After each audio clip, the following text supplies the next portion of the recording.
শিমুলতলি গ্রামে হাসান নামের একটি ছেলে তার সৎ মায়ের সাথে বাস করত। হাসানের সৎ মা ছিল খুবই কর্কট মেজাজের, সবসময় হাসানের সাথে খারাপ ব্যবহার করত। বৃদ্ধ বাবা সবকিছু জেনেও কিছু বলতে পারতেন না, কারণ তিনি ছিলেন খুবই অসুস্থ। এদিকে হাসান ছিল খুবই নম্র, ভদ্র এবং সৎ। সবসময় সৎ মাকে খুবই সম্মান করত। তার সাথে যাই হোক না কেন, কখনোই হাসান মায়ের মুখের উপরে কথা বলতো না। একদিন, মা, ও মা, আমার খুব ক্ষুধা লেগেছে, তাড়াতাড়ি কিছু খেতে দাও দেখি। আহারে, কোথা থেকে টোটো করে ঘোরাঘুরি করে বাড়ি ফিরে ভাত চেয়ে বসে। খাবার কি চাইলেই পাওয়া যায়? আগে যাও দেখি কিছু করতে পারো কিনা। বাবা তো সেই কবে থেকে অসুস্থ হয়ে পড়ে আছে, তুমিও বসে বসে খাও। সে খাবারটা কই থেকে আসে, একটু খবর নিছো? তা অবশ্য নেই, কিন্তু কি কমা, আমার তো এখন মেলা ক্ষুধা লাগছে, আর আমি কি কাজ করব? আমি তো কোনো কাজই খুঁজে পাই না। আচ্ছা যাই হোক, ওটা পরে দেখা যাবে নে, আগে কিছু খেতে দাও দেখি মা। তুমি কি করবে এটা আমি কেমনে কমু? এখন ঘরে কোনো খাবার নাই, খাবার রান্না করা লাগবো, তারপরে খাওন লাগবো। আর তুমি যদি কোনো কাজ না করো তাহলে খাওনো নাই। পারলে কাজ করো, আর না পারলে বনে যায় শুয়ে থাকো গে। এই বলে হাসানের সৎ মা সেখান থেকে চলে যায়। হাসানও মন খারাপ করে বাড়ি থেকে বের হয়ে গেল। যেতে যেতে হাসান সত্যি সত্যি একটা বনের ভিতরে গেল। সেখানে গিয়ে দেখলো একটা আপেল গাছে বেশ কিছু আপেল ধরে আছে। মাশাল্লাহ, এই বনের ভিতর আপেল গাছ কোথায় থেকে আসলো? বেশ কিছু আপেলও দেখা যাচ্ছে। গাছটা মনে হয় একা একাই হয়েছে, কাউকে তো আশেপাশে দেখছি না। আল্লাহ পাক মনে হয় আমার ক্ষুধা মেটাতেই আমাকে এই আপেল গাছের কাছে নিয়ে এসেছে। যাই, আমি বরং এই আপেল গাছ থেকে কয়েকটি আপেল পেড়ে নেই। এই বলে হাসান আপেল গাছ থেকে আপেল পাড়ার অনেক চেষ্টা করলো, কিন্তু কোনোভাবে হাসান একটি আপেলও ছিঁড়তে পারছে না। না, আমি তো গাছে উঠতে পারি না, আবার লাফ দিয়েও আপেল পারতে পারছি না। কি যে করি! অন্তত একটা আপেল ছিঁড়তে পারলেও তো খেতে পারতাম। এদিকে ক্ষুধাও লেগেছে প্রচুর।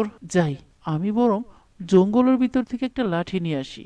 লাঠি দিয়ে আপেল নিশ্চয়ই পারা যাবে। এই বলে হাসান জঙ্গলের ভিতর থেকে অনেক খোঁজাখাজি করে একটি লাঠি নিয়ে আসে, আর সেই লাঠি দিয়ে আপেল পাড়ার চেষ্টা করতে থাকে। ওই আহ, ওই আহ, ওই আহ, ওই আহ। যাক বাবা, শেষ পর্যন্ত দুটো আপেল পারতে পারলাম। আর লাগবে না, এই দুটোতেই আমার ক্ষুধা মিটে যাবে। এত কষ্ট করে কি আপেল পারা যায়? এই দুটো আপেল পারতে পেরেছি, তাতেই আল্লাহর কাছে হাজার হাজার শুকরিয়া। এই বলে হাসান আপেল দুটি হাতে নিয়ে বনের ভিতরের রাস্তা দিয়ে যাচ্ছিল।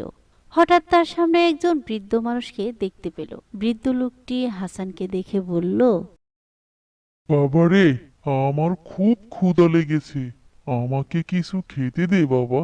আল্লাহর রাস্তে আমাকে কিছু দে বাবা, আমাকে খাওয়ালে আল্লাহ খুশি হবেন। আসলে আমি খুব অসহায় বাবা, আমার মা নেই। ঘরে আমার সৎ মা আমাকে ঠিকঠাক মতো খেতেও দেয় না। আমি এই জঙ্গলের ভিতরে একটি আপেল গাছ থেকে অনেক কষ্ট করে এই দুটো আপেলই পেরেছি। এই আপেল দুটো ছাড়া আমার কাছে যে আর কিছুই নেই। বাবা, এই আপেল দুটো আমি নিজে খাওয়ার জন্য এনেছিলাম, কারণ আমিও খুব ক্ষুধার্ত। তুই তো জোয়ান মানুষ বাবা, তুই দুদিন না খেয়ে থাকলেও তোর কিছুই হবে না, কিন্তু আমি তো বৃদ্ধ হয়ে গেছি, আমি যে ক্ষুধার জ্বালা সইতে পারছি না। আমাকে ওই আপেল দুটো খেতে দে বাবা, বিনিময়ে আমি তোকে একটা পয়সা দিচ্ছি। আচ্ছা ঠিক আছে, এই আপেল দুটো আপনিই খান বাবা, আমাকে কোনো পয়সা দিতে হবে না। আপনি ঠিকই বলেছেন, আমি তো জওয়ান মানুষ, দুদিন না খেয়ে থাকলেও আমার কিছুই হবে না। কিন্তু আপনি বৃদ্ধ মানুষ, আপনার খাওয়াটাই বেশি জরুরি। খান বাবা, আপেল দুটো আপনিই খান। বাবারে, তুই না খেয়ে আমাকে আপেল দুটো দিয়ে দিলি, আমি তোকে খুশি হয়ে একটা পয়সা দিচ্ছি, তুই নিয়ে যা বাবা। আমি আল্লাহর কাছে তোর জন্য দোয়া করছি, এই পয়সার উছিলায় আল্লাহ পাক তোকে অনেক পয়সা দান করবেন, তুই শুধু একটু পরিশ্রম করিস। ঠিক আছে বাবা, আপনি এত করে যখন বলছেন, তাহলে দিন, আমি এই পয়সা দিয়েই আমার কাজ শুরু করব। এই বলে হাসান বৃদ্ধের দেওয়া 1 টাকার একটি পয়সা নিয়ে বাড়ি ফিরে আসছিল। হঠাৎ দেখলো রাস্তার পাশে একটি লোক কিছু লেবু বিক্রি করছে। এই লেবু লাগবে, লেবু খুবই সস্তা লেবু, নিয়ে যান ভাই, নিয়ে যান। 2 হালি 1 টাকা, নিয়ে যান ভাই, নিয়ে যান। 2 হালি 1 টাকা, 2 হালি 1 টাকা, লেবু লাগবে, লেবু।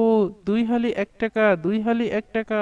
আরে, এত সস্তা লেবু, আমার কাছে তো 1 টাকাই আছে।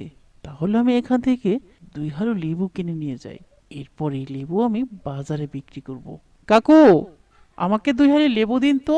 দিচ্ছি ভাই, দিচ্ছি। আসলে আমার বাড়ির গাছের লেবু তো, তাই অল্প দামে বিক্রি করে দিচ্ছি।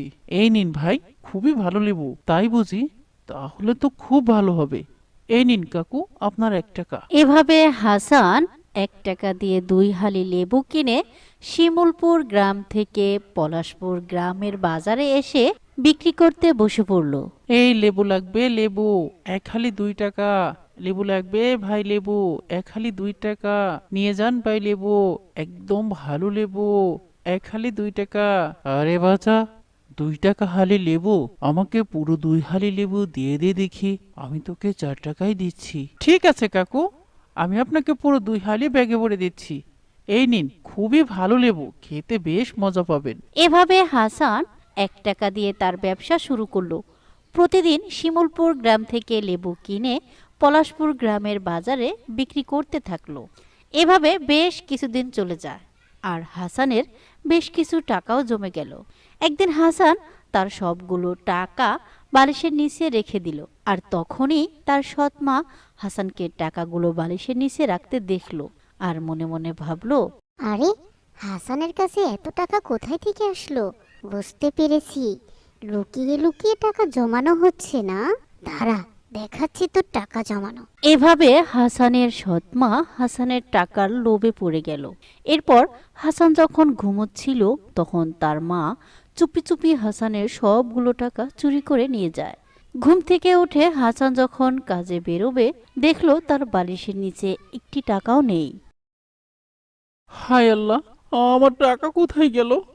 এখন আমি কি দিয়ে লেবু কিনবো? আমার সব টাকা যে চুরি হয়ে গেল। এখন আমি কি করব? হে আল্লাহ, এ কি হলো আমার? মা, ও মা, আমার বালিশের নিচে কিছু টাকা ছিল, টাকাগুলো পাচ্ছি না। তুমি কি কাউকে আমার ঘরে আসতে দেখেছো মা? কি বলছিস? তোর ঘরে আবার কে যাবে? আর আমার তো খেয়ে দেওয়ার কোনো কাজ নেই। তোর ঘরে কে কখন আসলো না গেল আমি তার খেয়াল রাখবো। ওসবের আমি কিছু জানি না। ও আচ্ছা, ঠিক আছে। তুমি এত রাগ করছো কেন? আমি তো তোমাকে শুধু জিজ্ঞাসা করলাম। এই বলে হাসান খুবই মন খারাপ করে বাড়ি থেকে বের হয়ে যায়। যেতে যেতে আবার সে জঙ্গলের ভিতরে গেল। দেখলো সে বৃদ্ধ লোকটি একটি গাছের নিচে আজও বসে আছে। বাবা, আমার সর্বনাশ হয়ে গেছে বাবা। আমি তোমার দেওয়া সেই 1 টাকা দিয়ে পরিশ্রম করতে শুরু করেছিলাম, ভালো কিছু টাকাও জমিয়েছিলাম, কিন্তু কে যেন আমার সবগুলো টাকা চুরি করে নিয়ে গেছে বাবা। আমার দ্বারা কিছুই হবে না বাবা, আমি কিছুই করতে পারলাম না। কাঁদিস না বাবা, আমিও এখানে কিছু টাকা পেয়েছি। হতে পারে চোর তোর টাকাগুলো চুরি করে এই রাস্তা দিয়ে যাচ্ছিল, হঠাৎ তার কাছ থেকে পড়ে গিয়েছে। দেখ দেখি বাবা, এই টাকাগুলো তোর কিনা। এই বলে বৃদ্ধ লোকটি হাসানের সামনে কয়েকটি টাকার ভান্ডিল তুলে ধরল। না বাবা, এই টাকাগুলো আমার নয়, আমার এত টাকা নয়। আমার তো সামান্য কিছু টাকা ছিল, নিশ্চয়ই এই টাকাগুলো অন্য কারো। আমি এই টাকাগুলো নিতে পারবো না। টাকাগুলো তুমি রেখে দাও, যার টাকা সে নিশ্চয়ই খোঁজ করতে আসবে। হয়তো হবে। আচ্ছা বাবা হাসান, আমি আরো কিছু টাকা পেয়েছিলাম, দেখো দেখি এগুলো তোমার কিনা। এই বলে বৃদ্ধ লোকটি হাসানের সামনে অনেকগুলো সোনার পয়সা তুলে ধরল। না বাবা, এই সোনার পয়সাগুলো আমার নয়। আমার তো খুবই সামান্য কিছু টাকা ছিল, এই 1 টাকা 2 টাকা নোট মাত্র। আমি এই সোনার পয়সাগুলো নিতে পারবো না বাবা, নিশ্চয়ই এগুলো অন্য কারো। আসলে মনে হয় আমার টাকাগুলো চোর এই পথে ফেলেই দেয়নি। আমি বরং এখন যাই, লেবুওয়ালার কাছ থেকে কিছু লেবু বাকি নিয়ে বাজারে বিক্রি করে গিয়ে, এরপর বিক্রি করা হয়ে গেলে লেবুওয়ালাকে তার টাকা ফিরিয়ে দিব। এই বলে হাসান সেখান থেকে চলে যাচ্ছিল, আর তখনই বৃদ্ধ লোকটি পিছন থেকে হাসানকে ডেকে বলল, দাঁড়া বাবা হাসান, আসলে আমি কোনো টাকাই এখানে খুঁজে পাইনি, এগুলো আমার কাছেই ছিল। আমি তোকে পরীক্ষা করছিলাম, তুই খাঁটি ইমানদার একজন লোক, তোর ভিতরে কোনো লোভ নেই, তুই একদম সৎ লোক। তোর সততায় আমি মুগ্ধ হয়ে গেছি। নিশ্চয়ই আল্লাহ পাক তোর সততা দেখে খুশি হয়েছেন, আর আল্লাহর হস্তে আমিও খুশি হয়ে এই টাকা, এই সোনার কয়েল সব তোকে দিয়ে দিচ্ছি।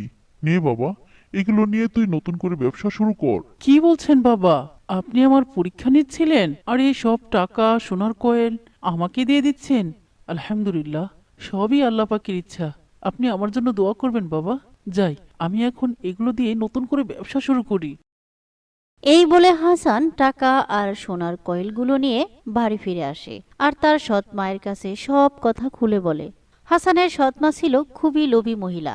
হাসানের মুখে এসব কথা শুনে তার ভিতরে লোভ আরো জেগে উঠল। কি বলছিস বাবা হাসান? ওই বৃদ্ধ লোকটির কাছে তুই তোর টাকা হারানোর কথা বলতেই তোকে ওই বৃদ্ধ লোকটি এত টাকা আর এত সোনার কয়েল দিয়ে দিল? ওই বৃদ্ধ লোকের কাছে নিশ্চয়ই আরো অনেক টাকা আর সোনার কয়েল রয়েছে, তাই না? তা আমি বলতে পারবো না মা, তবে উনি অনেক ভালো, আমাকে অনেক মহব্বত করেছেন আর বলেছেন সবসময় সৎ থাকতে আর অসহায় গরিবদের সাহায্য করতে। এখন আমি যাই, তুমি এই সোনার কয়েলগুলো রেখে দাও আর এই টাকাগুলো দিয়ে আমি বিভিন্ন সবজি কিনে বাজারে বিক্রি করব। এখন থেকে আমি সৎভাবে ব্যবসা শুরু করব মা। এই বলে হাসান তার ব্যবসা শুরু করতে বেরিয়ে পড়ে। এদিকে হাসানের লোভী সৎ মা সোনার কয়েলগুলো ঘরে নিয়ে দেখছে আর মনে মনে ভাবছে, ওই বৃদ্ধ লোক আমাকে চিনে না। আমিও যদি যাই সেই বৃদ্ধ লোকের কাছে গিয়ে বলি, বাবা আমারও অনেক টাকা হারিয়ে গেছে, এসব কথা শুনলে বৃদ্ধ লোকটি নিশ্চয়ই আমাকে অনেক স্বর্ণ আর টাকা দিবে। না না, আর দেরি করা যাবে না। অন্য কেউ বৃদ্ধ লোকের কাছে পৌঁছানোর আগেই আমি দিয়ে বৃদ্ধ লোকের কাছ থেকে ভুলিয়ে ভালিয়ে অনেক টাকা আর সোনার কয়েল নিয়ে আসি। এই বলে হাসানের লোভী সৎ মা সেই বৃদ্ধের কাছে চলে যায় আর কেঁদে কেঁদে বলে, বাবা আমি খুব অসহায়, আমার স্বামী অসুস্থ, আমার ঘরে কিছু টাকা ছিল, কে বা কারা যেন চুরি করে নিয়ে গেছে বাবা। এখন আমার ঘরে খাবার বলতে কিছুই নেই বাবা। শুনেছি চোর নাকি এই রাস্তা দিয়েই গিয়েছে। আপনি কি আমার টাকাগুলো পেয়েছেন বাবা? কি বলছিস? চোর এই পথ দিয়ে গিয়েছে? আচ্ছা, আমি তো এখানে এই টাকা আর স্বর্ণের কয়েলগুলো পেয়েছি। দেখ দেখি, এগুলো তোর কিনা? হ্যাঁ হ্যাঁ হ্যাঁ বাবা, এই সবগুলোই আমার। দিন দিন, তাড়াতাড়ি দিন, এগুলো নিয়ে আমি বাড়ি ফিরে যাই। এগুলো দিয়ে আমি সারা জীবন বসে বসে খেয়েও ফুরাবে না। আপনাকে অসংখ্য ধন্যবাদ বাবা, আমি এখন যাই বাবা। এই বলে হাসানের সৎ মা টাকা আর স্বর্ণের কয়েলের থালাটি নিয়ে তাড়াতাড়ি সেখান থেকে বাড়ির দিকে ফিরছিল। এদিকে বৃদ্ধ লোকটি ছিল আসলে আল্লাহ পাকের হুকুম মাত্র। আল্লাহর ইশারায় বৃদ্ধ লোকটি সবই বুঝতে পেরে যায় আর আকাশের দিকে তাকিয়ে আল্লাহর কাছে দোয়া করতে থাকে। হে আল্লাহ, এই মূর্খ মানুষকে তুমি হেদায়েত দান করো। যদি এর কপালে হেদায়েত না থাকে তাহলে তাকে ধ্বংস করে দাও। আল্লাহ, নিশ্চয় তুমি সঠিক বিচারক। এই বলে বৃদ্ধ লোকটি উধাও হয়ে যায়। এদিকে হাসানের সৎ মা জঙ্গলের ভিতরে রাস্তা দিয়ে তাড়াতাড়ি করে বাড়ি ফিরছিল। হঠাৎ তার সামনে একটি বিশাল বড় গর্ত পড়ে যায়, কিন্তু হাসানের সৎ মা সেদিকে কোনো খেয়ালই করেনি। যেতে যেতে হাসানের মা সেই গর্তের মধ্যে পড়ে যায়। এভাবে হাসানের লোভী সৎ মা গর্তের মধ্যেই হারিয়ে যায়। এদিকে হাসান সৎভাবে ব্যবসা করে তার বাবাকে নিয়ে সুখে শান্তিতে বসবাস করতে থাকে। সম্মানিত দর্শক বন্ধুরা, এটাই হলো দুনিয়া। মিথ্যা লোভ কখনোই মানুষকে সুখ দিতে পারে না। অল্পতে সন্তুষ্টি, আল্লাহর শুকুর, এতেই রয়েছে সকল প্রশান্তি। আসুন আমরা আল্লাহর কাছে দোয়া করি, আল্লাহ পাক যেন আমাদের সকল মিথ্যা লোভ লালসা থেকে বেঁচে থাকার তৌফিক দান করেন। আমিন। গল্পটি ভালো লাগলে অবশ্যই একটি লাইক করুন এবং কমেন্টে আপনাদের মতামত জানান। আল্লাহ